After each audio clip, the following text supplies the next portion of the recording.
రాష్ట్ర ప్రభుత్వం భావించి ప్రారంభించిన యంగ్ ఇండియా స్కిల్స్ యూనివర్సిటీకి కార్పస్ ఫండ్ కింద రాష్ట్ర ప్రభుత్వం నిధుల స్వీకరణ కోసం చేస్తున్న ప్రయత్నంలో భాగంగా చాలా సంస్థలు ముందుకొచ్చి రాష్ట్ర ప్రభుత్వం ప్రారంభించిన ప్రతిష్టాత్మకమైన యంగ్ ఇండియా స్కిల్స్ యూనివర్సిటీకి నిధులను ఇవ్వడం జరిగింది. దాంట్లో భాగంగానే అదానీ సంస్థ కూడా 100 కోట్ల రూపాయలను కార్పొరేట్ సోషల్ రెస్పాన్సిబిలిటీ కింద తెలంగాణ రాష్ట్ర ప్రభుత్వం ప్రారంభించిన యంగ్ ఇండియా స్కిల్స్ యూనివర్సిటీకి ఇస్తాము అని చెప్పి ఆమోద లేఖ ఇవ్వడం జరిగింది.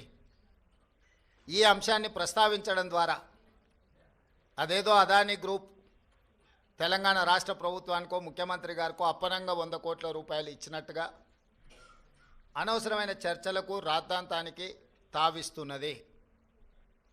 వాస్తవంగా ఇన్కమ్ ట్యాక్స్ క్లియరెన్స్ లేకపోవడం వల్ల ఇన్కమ్ ట్యాక్స్ నుంచి మినహాయింపు తీసుకోవడానికి రాష్ట్ర ప్రభుత్వం చేస్తున్న ప్రయత్నము నిన్న మొన్ననే 80B కింద రాష్ట్ర ప్రభుత్వానికి యంగ్ ఇండియా స్కిల్స్ యూనివర్సిటీకి అనుమతి ఇవ్వడం జరిగింది. ఇప్పటి వరకు ఏ సంస్థ నుంచి కూడా తెలంగాణ రాష్ట్ర ప్రభుత్వం తన ఖాతాలోకి ₹1 కూడా తీసుకోలేదు, ఇంక్లూడింగ్ అదానీ. అయితే అనవసరమైన చర్చలలో తెలంగాణ ప్రతిష్ట కానీ వ్యక్తిగతంగా నా గురించి చర్చ జరగడం మా మంత్రివర్గ సహచరులకు నాకు ఎలాంటి సుతారము ఇష్టం లేదు. అందుకే స్పష్టంగా నిన్ననే రాష్ట్ర ప్రభుత్వం తరఫున అదానీ గ్రూప్ ఆఫ్ కంపెనీస్కి మా అధికారి జయేష్ రంజన్ ద్వారా లేఖ రాయడం జరిగింది.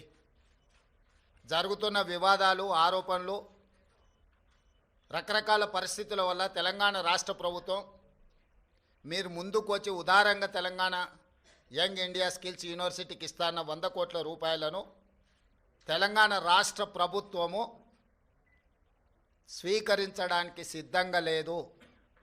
కాబట్టి దయచేసి మీ 100 కోట్ల రూపాయలను యంగ్ ఇండియా స్కిల్స్ యూనివర్సిటీకి బదిలీ చేయొద్దు అని చెప్పి విస్పష్టంగా వారికి లేఖ రాయడం జరిగింది.